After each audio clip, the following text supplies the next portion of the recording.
Hey folks, it's been a couple of days, but I'm back and ready for another First Chapter Friday. In the spirit of truly disregarding every word in that phrase, I'm actually going to be reading the first 3 chapters of a book today, just because the chapters in this book are really short. So it's comparable to the other first chapters that I've been reading. Although I guess with the prologues, I've technically been reading sort of 2 chapters. At any rate, today we're going to be reading When Women Were Warriors, Book 1, The Warrior's Path. As you can maybe see from the cover of this book, it's independently published. Well, I don't know. Yeah, I guess it still is. It's published by Shield Maiden Press. You can see their cute little thing right here. And it's a lesbian propaganda work about matriarchal societies. Oh, misandry. So it's a fantasy work about a female-led society. And it's really good from what I remember. I read it a while ago. I read it on ebook. I don't know if there's a founded correlation, but I think I sometimes don't remember ebooks that I read quite as well as physical books. Not sure why. And it's probably just a personal thing, but I don't remember all of the details. But I do remember liking a lot of things about this work, particularly when it came to representing what a matriarchal society might look like, not just in terms of its social structure, but in terms of even like the physical components of the world and the way things are built and the structures that we sort of take for granted as like universal under a when it comes down to it, sort of male-driven society. The one example I can remember, which I don't think we're going to get to in this first chapter, is at one point the main character goes with this religious figure and has some sort of like religious cleansing experience. And instead of going into a big church with like a tall steeple, like sort of phallic buildings conversation that some people have about like monuments and churches and buildings, they go into this naturally formed cave in the ground, which has a lot of significance in terms of the religious belief of these people. It's like very womb-like and dark and, within the earth, as opposed to a physical construction building upwards and, looking very glorious. So just sort of things like that I found interesting. I think having looked at the first couple pages recently when looking through this pile of books, the writing might not hold up quite as well as someone who's like written a bunch of books and has been published by a big publishing whatever. I remember many a comma. As a fellow comma abuser, I can relate. But again, I found this story interesting. So we're going to read the first 3 chapters. The chapters are only a few pages long each. And first I'm going to take this sweatshirt off because, boy, it gets toasty. Maybe I'll just unzip it.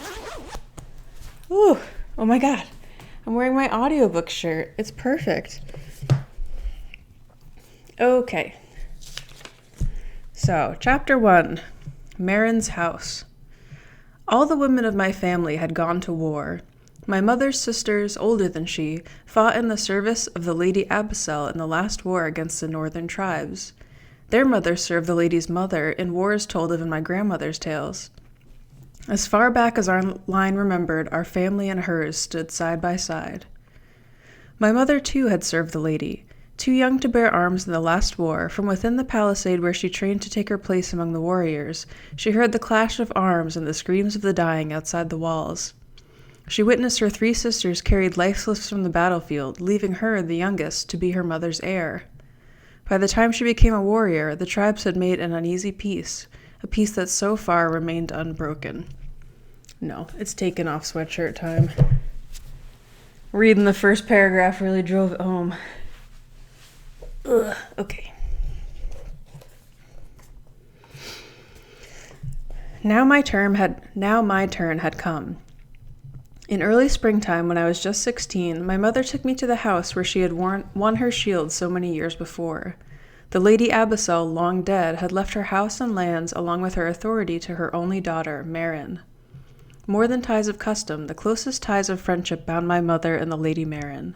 Together they trained in the use of arms. Together they were made warriors.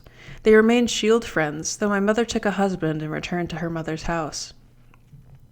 As my mother had been bound to the service of the Lady Abyssal, so would I be bound to the Lady Marin's service. On the day before I left home, before I set foot across the threshold, my mother made me a present of new shoes. She put on her oldest pair, her journey shoes that had been from home and back again so many times they knew the way. I had meant to be mindful of my first step out the door, but when I turned to leave my little sister with some words of wise advice, I tripped over the stone doorstep and stumbled out into the bright day. "Dazzle the eye of trouble," said my mother, to turn bad luck aside. From the place where our footpath joined the road, we took a last look back. My mother waved and blew a farewell kiss to my sister standing in the doorway. I waved too, though my thoughts were flying far ahead of me down the road to Marin's house. The first day of our journey took us through country I knew well. My feet had worn smooth every footpath through the pastures where we grazed our sheep. By mid-morning of the second day we had left the world I knew behind. We walked through gentler hills than ours, through meadows bright with new grass where red cattle grazed. We never went hungry or lacked a place to spend the night. As we had cared for travelers who came to our door, so our neighbors cared for us. Every evening we sat by the hearth fire of a stranger. Even after so many years, their faces sometimes come to me in dreams. On the 5th day, at mid-morning, we crested the last hill, and the valley that is the heart of Marin's land lay before us. The river that watered it appeared so tranquil from a distance that I suspected my mother of exaggeration when she warned me of its treachery, of whirlpools and swift currents that would sweep the feet out from under the unwary.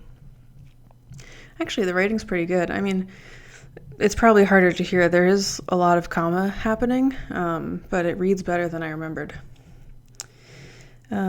Flowing from north to south, it meandered past fields still winter brown but shimmering with the green promise of a new year. While the part of me that was still a child already missed my home, the person I would become drew me into this new place. I had heard so many stories of my mother's life here that I felt as if I too were returning to this land, though I beheld it for the first time. For a long while we stood silent, gazing down upon it from the hillside. I wonder what my mother must be feeling. Some of the happiest years of her life had been spent here, and some of her dearest friendships had been made here, but she had also lost so much here that it must have been hard for her to see this place again. My mother took my hand and drew me down beside her in the grass. 1,000 times I'd heard the story, but I listened with new ears as she retold it.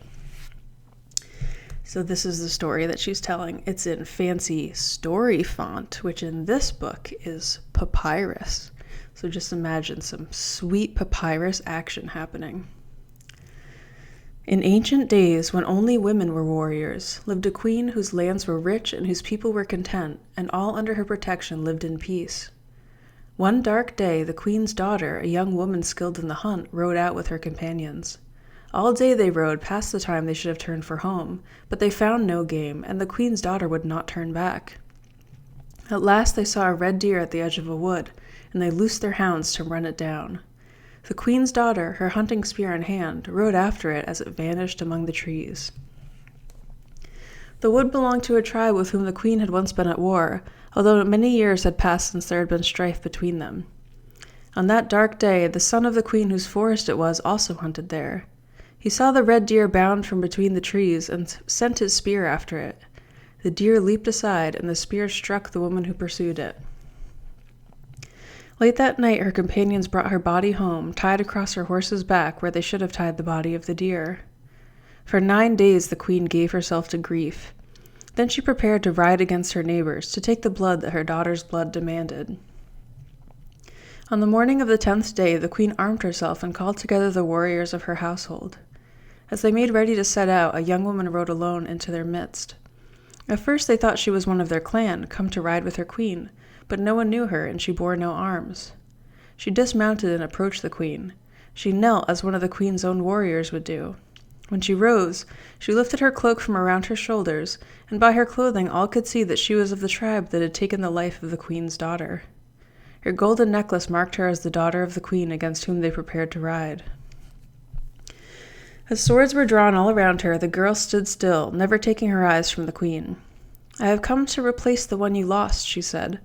"My mother sends me with this message. If your child's blood demands it, take the blood of this child of mine. But if you need a queen's daughter to succeed you, take my daughter for your own." The queen drew her sword and set its point against the girl's breastbone, and in her eyes saw her fear and her courage.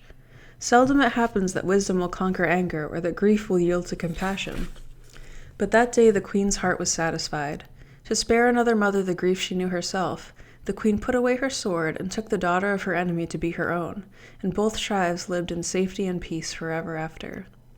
So it is the custom that a free woman leave her mother's house to bind herself and those of her blood to a neighboring clan, either by the sword or by the cradle. That's the end of the papyrus story. When I was a child, my mother told me countless stories of the time she'd spent here. Not about the war.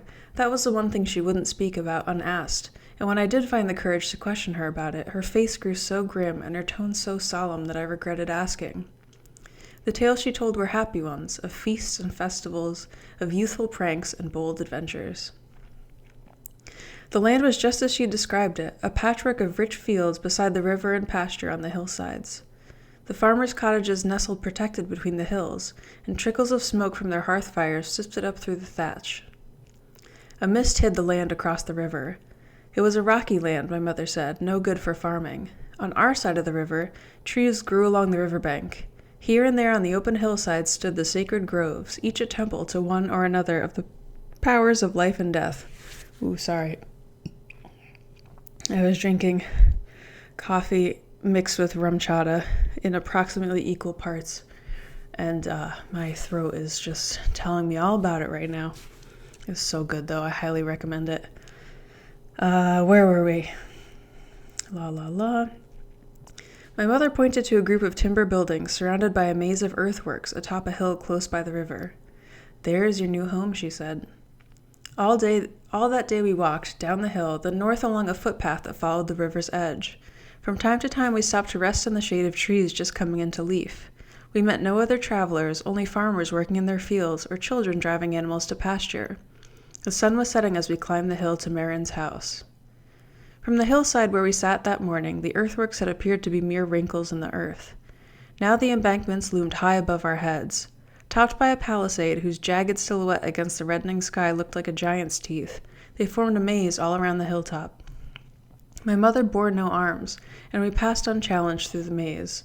The few people we met greeted us, but no one recognized my mother, and she saw no one she knew. Inside the fortress, a stone walkway took us past pens where goats were kept for their milk and piglets fattened on the household refuse. Then we made our way through a scattering of sheds. In one I caught a glimpse of a great loom, another was a pottery, and another housed a forge. Marin's house stood on the hill's crest. It was the largest house I'd ever seen. The timber walls towered over us, many times higher than the walls of the stone cottage I grew up in. The massive door of hewn planks stood open. In the great hall, the household had gathered for the evening meal. Trestle tables had been set out, and women and men, more than I could count, filled the benches. At the far end of the hall, a fire burned upon an open hearth. Weapons of all kinds covered the wall behind it. Swords and axes hung there, and spears of the kind used in war, but it was the shields that drew my eye, each one painted with the device of the warrior who had borne it. Before the hearth, the high table stood. At its head, the Lady Marin presided over the assembled company. She was as dark as my mother, was fair, and almost as beautiful. Across her pale blue gown, she wore a sash of indigo, a baldric for her sword. When she saw us standing in the doorway, she rose and beckoned to us. My mother took my hand, and we approached her. The lady gazed at my mother for a moment, then turned to me. She drew her sword and set its point against my breastbone. I knew my part. I set my fear aside and met her eyes. Her eyes held mine, but it was not my eyes she saw. What her gaze rested on, only she could see. I thought I heard the din of battle, but how could I have known what that sound was when I had never before heard it?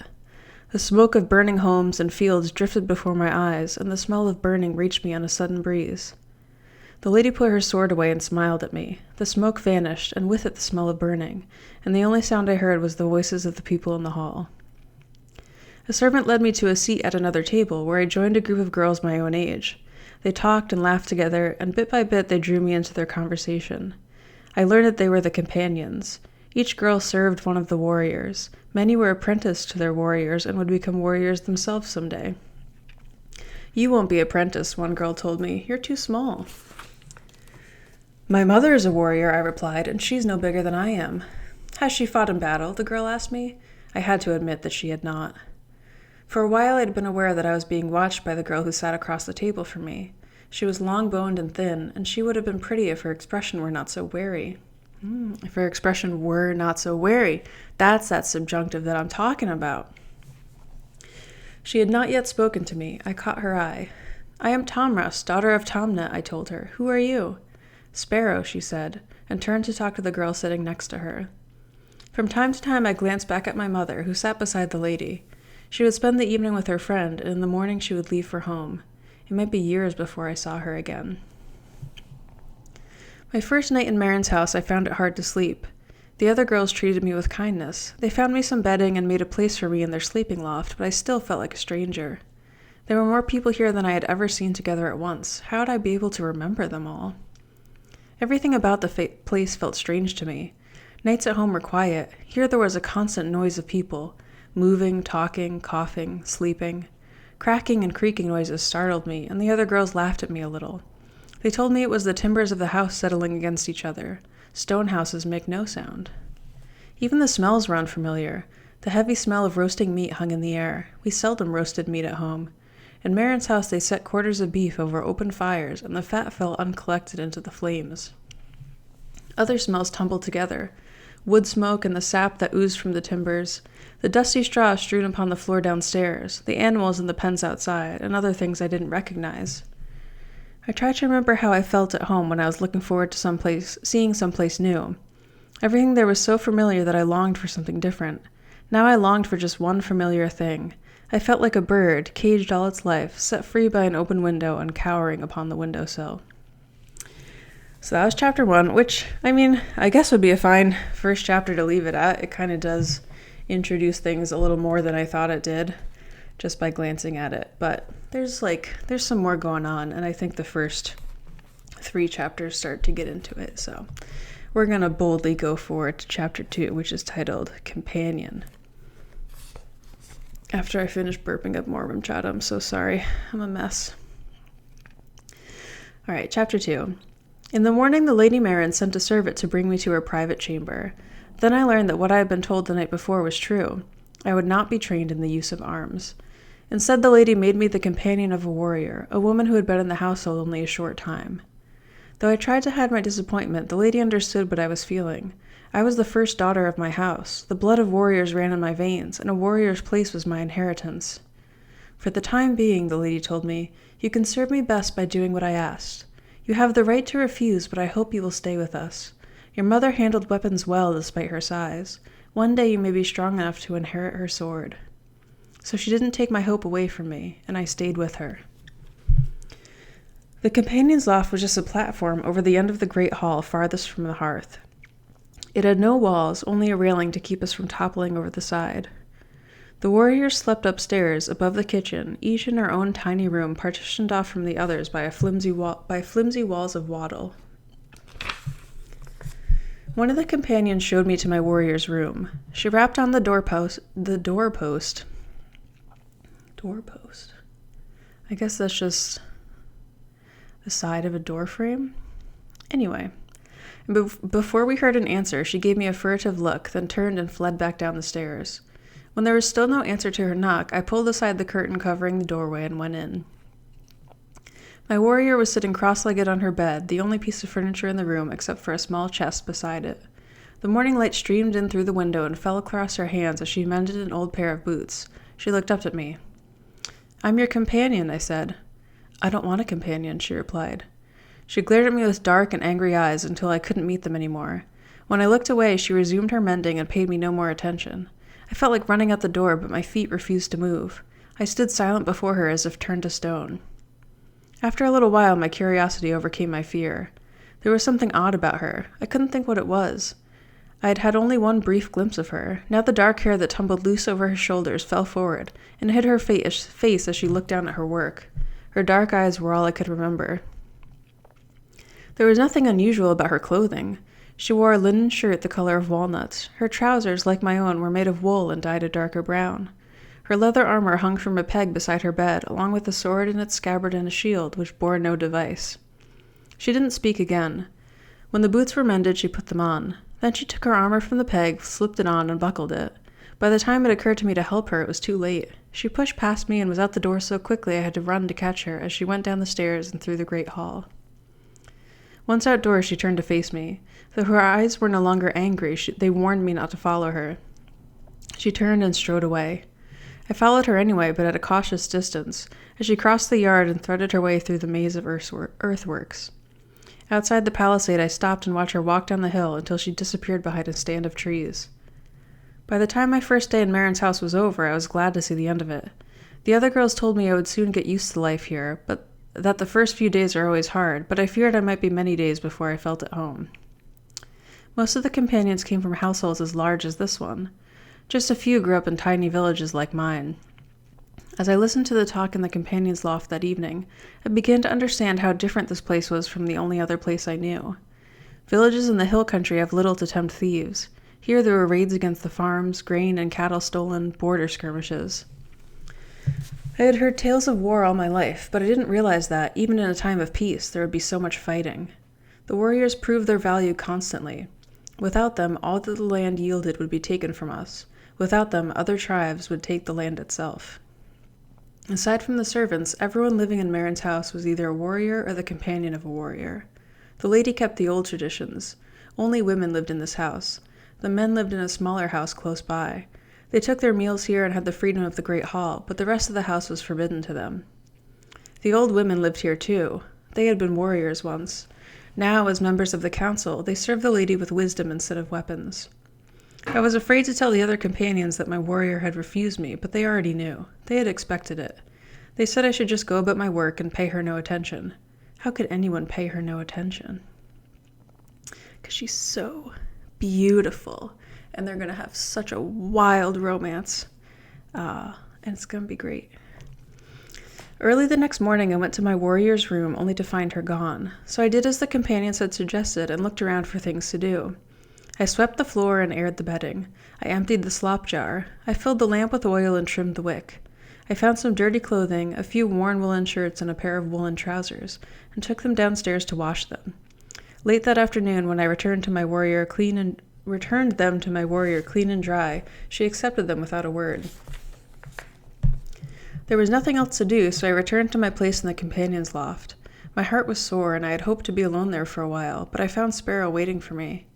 A year older than I, she was well grown and strong enough to be apprenticed to her warrior. My face told her I was unhappy. "What's wrong with you?" she asked me.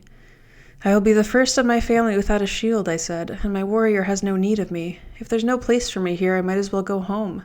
At least I can be of some use to my family." Sparrow frowned her disapproval. "Are you so easily discouraged?" I understood her, and I was ashamed. "Don't judge me by a handful of words," I said. In time, I came to realize that Sparrow meant well. Sometimes she said hurtful things, but when the sting was gone, I saw that she was teaching me how to conduct myself in Marin's house. So as not to shame my family, I hid my disappointment and my loneliness, and lived each day as it came. My grandmother used to tell me that was how to get through hard times. Chapter 3, A Healing. My warrior's name was Mara, a name I had never heard before. No one in Marin's house knew anything of her family or where she'd come from. No one I asked had spoken with her beyond what was necessary for daily life. The few who had tried to befriend her she'd rebuffed, and now they had little good to say of her. Every day I did my best at whatever work I could find to do, while my warrior did her best to stay away from me. She hardly spoke to me, and when she did, it was either to send me away or to find fault with me for something. None of the other companions would put up with her. They assured me that when I had mastered the duties of a companion, I could choose someone else. While I was grateful to them for telling me I was not at fault, I was young enough to believe that I might succeed with my warrior where they had not. It was hard to bear her treatment of me when I was still so lonely in that house, but I was determined not to fail at the only thing the lady had asked of me. As they did every year in springtime, cattle raiders came out of the north, and our warriors left Marin's house to guard our borders against them. The other warriors took their companions, but Mara made me stay behind. With her away, there was even less for me to do. I wasn't idle long. A few days later, they were back again. They had caught a band of cattle raiders in the act of butchering a calf and engaged them in a skirmish. One of them had hurt my warrior badly. His blade glanced off her shield and bit deep into her thigh. When she fell, he tried to finish her, and the force of his blow on her shield broke the bones of her forearm. It was evening when her comrades brought her home. In the fading light, the litter on which they bore her was black with blood. I helped the tired warriors carry her upstairs. When we set the litter down beside her bed, my hands were sticky, red in the lamplight. My warrior lay unmoving, her eyes closed. She looked as if she might be embarking on a long journey to another world. We were about to put her on the bed when the healer came in to tend her. "Let her bleed there on the floor," she said, so we left her there. My mother was a healer. She had taught me the use of herbs, and I often accompanied her when she was called to tend someone. I had helped her set broken bones and stitch up cuts made by the slip of an axe or a knife, but I had never seen a wound like this one. It gaped open and bled until I wondered how my warrior could have any blood left in her. By the way, if you heard a weird, tick, tick, tick, tick sound, that is the dwarf hamster drinking water. So, I'm sorry, he needs it to live. I apologize. I helped the healer remove her armor and her clothing. Together we set her broken arm. Then I watched as the healer cleaned and closed her dreadful wound. When the healer had done all she could, we washed the blood from my warrior's body and put her into bed. "I fear our work has been for nothing," the healer told me. "I'll brew something for her pain. Give it to her if she wakes tonight." In a little while, a kitchen servant brought a bowl of tea. I took a sip of it. Bitter hops masked the strong taste of valerian root. It was a potent sleeping drug that would let my warrior sleep away her pain. It would let her sleep away her life. I poured it out into the slop jar. I had no reason to care about the woman who thought she had no need of me. Her refusal of me had stung my pride. Perhaps I saw a chance to prove my value to her or to put her in my debt. I wish I could say I nursed her out of kindness, but it wasn't true. I waited until I thought everyone had gone to bed. Then I went down to the kitchen. The fragrance of lemongrass, just brought in to dry, led me to a little room behind the ovens. There I found what I was seeking. Herbs hung in bunches from drying racks. Shelves of pots, each containing a dried herb properly prepared, lined the walls. I soon found the ones I wanted: shepherd's purse to stop her bleeding, sage and bloodwort to restore her blood. I put them into the bowl in which the healer had brewed her tea. In the embers of the cooking fire was a cauldron of water hot enough to steep the herbs. I found a ladle and filled the bowl. I returned to my warrior's room. After the tea had cooled a bit, I dipped a clean cloth into it and put it to her lips. The tea trickled into her mouth and down her throat. When I saw her swallow, I knew it was safe to give her more. All night I sat beside her on the bed. Several times she woke, and I encouraged her to drink more of the tea. I doubt she was aware of me, but she was thirsty, and she drank. Before the night was over, the bowl was empty. At dawn, I went to the window and took the shutter down. For the first time since they brought her home, I saw her clearly. Her pallor frightened me. I sat down again beside her and touched her brow. I had thought to find her warm with fever, but her skin was cold to the touch and damp. All night her sleep had been fitful. Now she seemed lost in a deeper sleep.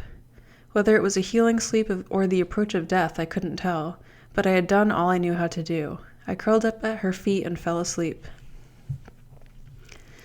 The healer dipped her fingers into the bowl, pulled out a pinch of the spent herbs, and tasted them. You've done her no good by this," she told me. "You may have given her a few more days of pain, that's all." I deserved her reprimand, and I accepted it. "Have you seen wounds like this before?" she asked me. I shook my head. "In a day or two it will be poisoned. The poison will kill her, and her death won't be an easy one." The healer's eyes held mine until she saw that I had understood her. "She's yours to care for now," she said, and left the room. Then I wondered if I'd done wrong. If I had been careless of my warrior's pain, I had done a far greater wrong than she had done to me. What I knew to be true was that I wanted her to live, not for her own sake or because I cared for her, but so that I might have the satisfaction of her knowing that she owed her life to me. My pride may have done more harm than good, and for that I was sorry, but I was still proud enough to resist my guilty feelings. If my warrior died, the healer was right and I was wrong, not only in her eyes and my own, but also in the eyes of the entire household. It was a shame I would not bring upon myself willingly, even if I did deserve it. The healer had given her to me, so I began to do everything for her I could think of. I brewed her bloodwort tea to renew her blood, and tea of dried comfrey root to mend her bones. I asked Sparrow to dig some fresh comfrey root and gather leaves of comfrey, sage, and shepherd's purse. From the root I made a salve to treat her wound. The leaves I saved for poultices. Day and night I stayed beside her. At night I lay across the bed at her feet and dozed, so that if she moved she would awaken me. Sparrow brought my meals to me. Sometimes she tried to persuade me to go to my own bed and rest. I refused. I believed that as long as I was there beside my warrior, death would not dare to cross the threshold, but that if I left her, she would leave me. I had never tended anyone so ill. When she burned with fever, I bathed her with cool water and gave her a tea of willow bark. When she shook with chills, I lay beside her and warmed her with my body. I washed her wound with sage water and treated it with poultices to draw the poison out. I soaked bread and broth and fed her, though she would only take a mouthful at a time. I talked to her spirit. I named the colors of the world that I could see from the window. I reminded her of every good thing about living I could think of, so that she would be less willing to leave this world behind. Day after day went by, and my warrior didn't die. I lost track of time. Later, Sparrow told me it had been nearly a fortnight. Then one morning, just before dawn, Mara woke me. She was restless, and I worried she would hurt herself, so I lay down beside her to hold her still. She turned away from me onto her side and fell into a deep sleep. She felt warm, but not feverish. Her breathing was quiet and easy. It was the first time I had held her without feeling that my arms around her were all that kept her spirit trapped within her body. I knew then that she would live. I thanked the mother for my warrior's life and followed her into sleep. I woke to find her watching me. I had slept so soundly I hardly knew where I was. From the light pouring through the cracks in the shutter, I saw that it must already be mid-morning. I sat up and reached out to touch her brow to check for fever. She drew back and turned her face away from me. Instantly I was furious with her. All the bitterness I had ever felt toward her surged into my chest. For days I had contended with the dark mother for her life. I had opened my mouth to tell her so and choked on my tears. As soon as I wiped them away, more fell. I didn't understand myself where those tears came from. Then Mara looked at me. She spoke so softly I almost didn't hear her. "Sorry," she said. The Lady Marin came into the room. It might be a little confusing. There's a lot of this kind of thing going on, where there's like little time breaks. And I don't know a good way to convey that auditorily. So sometimes if there's like it seems like there's a weird jump in time, it's because there's a jump in time. So the Lady Marin came into the room. When she saw that my warrior was asleep, she whispered, "The healer told me she would die." "She very nearly did," I said. "The healer says you saved her life." I shook my head. I would not take credit for it. Whatever I had done had been done for the wrong reasons, and there was no merit in it. "She's stronger than the healer thought," I said. "It was by her own doing, not mine." The lady looked at me, surprised, but she left the room without saying anything more. Time jump. I'll just say that. Mara was still too weak to do anything for herself. I fed her and bathed her and tended her wound, just as I had done before, but now she was aware of me. Every intimate thing I had to do for her she made more difficult. Her eyes never left my face. Her dark and solemn eyes followed me with questions, though she hardly said a word. I no longer felt that I could lie with her in the bed, so I brought my bedding from the companion's loft and laid it out on the floor. All of this she watched. She'd slept for days, now she refused to sleep. Sleeping potions are so powerful that I was afraid to give her one until she grew stronger. Instead, I bathed her with warm water and rubbed her back. I coaxed her body into sleep, and while she slept, I lay down on my own bed and got what rest I could. After 3 days, I could no longer bear her eyes. They watched me with a frankness I was unused to. Sometimes I thought I read in them an accusation. It must have been my own guilty conscience. She couldn't have known what I had done, and even if she did, why would she have faulted me for doing it? After all, she was alive. But I needed to set things right with her. "Do you wonder why the healer hasn't come to you?" I asked her. "I think you are my healer," she replied. "No," I said, "I'm not a healer. I learned what my mother could teach me, that's all." She waited. "The healer believed you would die," I said. "She wanted to give you a painless death. I disobeyed her. I wanted you to live." "Why?" I wish I had heard her then, but I felt the color of shame rise into my face, and I wanted to say what I had resolved to say and get it over with. I was angry with you, I told her. I wanted to make you live so that you would have to respect me and so I would have a claim on you. I couldn't meet her eyes. I had once envisioned her telling me that she was sorry for the way she treated me. Now she would have reason to believe I was unworthy of her. She said nothing for a time, while my own words echoed in my head. What I had said was true, but I was beginning to believe there was a deeper truth that I was missing. You have what you wanted, she said at last. I owe you a debt, and I will be careful to repay it. Her words slid over my skin like ice. I do not have what I wanted. I wanted an honorable place here, and I have disgraced myself in my own eyes. Now I'm disgraced in your eyes. You owe me nothing. I want nothing from you. Her dark eyes captured mine and held them. At first she seemed troubled, hurt perhaps, and angry. Then she cocked her head at me and pursed her lips and knit her brow into a puzzled frown. I'm not sure I understand you, she said. Are you telling me you saved my life because you were angry with me? The idea struck me as funny. Yes, I said, trying not to smile. Furious. Furious. Enraged, I said. Oh dear. And then she smiled. There was a lightness in my spirit that I hadn't felt since I came to Marin's house, and I had my warrior to thank for it. As I lay in my bed that night, I thought about her smile. I wanted to fix her image in my mind's eye so that the next time she gave me one of her scowls, I would at least have one smile to remember. Her smile told me, not that she forgave me, but that she found nothing to forgive. No matter the reason, she may have been alive that night because of me. It was the first time I had allowed myself to think it. She may have been alive that night because I had cared for her, and whether or not I had cared for her when I undertook to save her life, I cared for her now. If anything I'd done had made the difference whether she lived or died, it was a gift I had given, not only to my warrior, but to myself. The next day I went to see the healer. It was a cool day, and I found her sitting with several of the older women at a table in the kitchen. They were enjoying the heat from the oven, sipping hot tea, and gossiping among themselves. When I approached the healer, they all fell silent. I need to speak with you, I told her. Speak, then, she replied.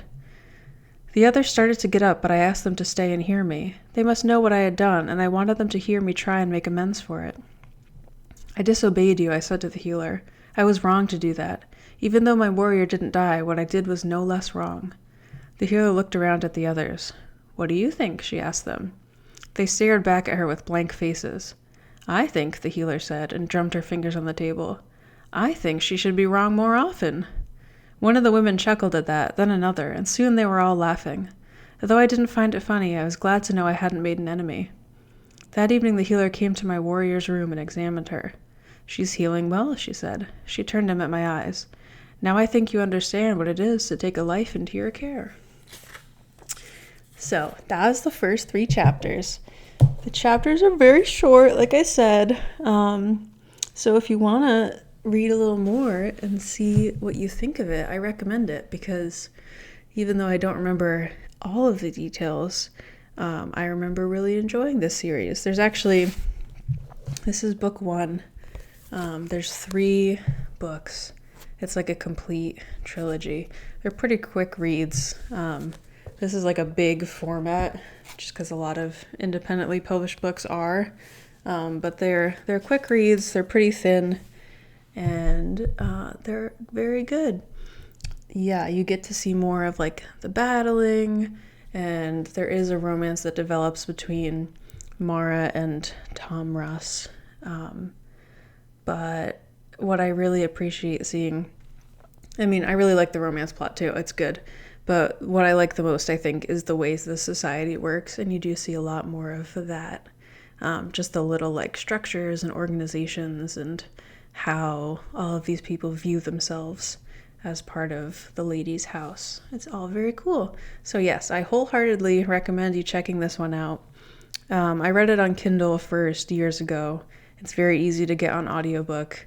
I happened to get the physical copies just because I didn't want the audiobook to disappear one day and I'd never be able to read it again. So you can buy a print version as well, but it's probably easier to just download it through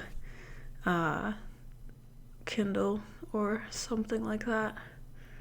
Hopefully it's also available in other places that aren't a giant corporation, but worst case, you can hit up Bezos for this hot lesbian fantasy series. Yeah.